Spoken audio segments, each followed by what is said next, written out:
Welcome to the Genius Factory. Enjoy the video. You start now. With tools at hand, open the glove box and support it so it won't drop. Use a flashlight to see the hinge area, remove any items inside. Next, locate the glove box damper on the right and the two stop tabs on each side.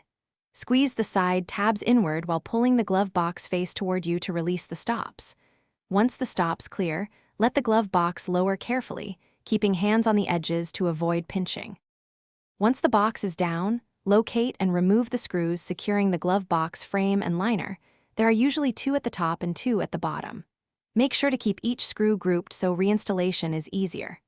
Now detach the damper arm by sliding it off its pin and unplug any electrical connectors for glove box lighting or sensors.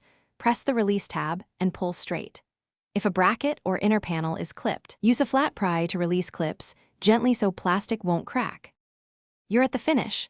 Lift the glove box assembly straight out, angling slightly to clear the dash opening while watching for wiring or vents that might snag. Set the unit on a soft surface and inspect mounting points, clips, and the damper for damage. Replace any broken clips before reinstalling. If it won't budge, make sure no screws remain and the damper is fully detached, then pry at the corners gently. If an electrical connector resists, press the tab and wiggle while pulling to avoid breaking it. Thanks for watching. If you found this helpful, don't forget to like and subscribe.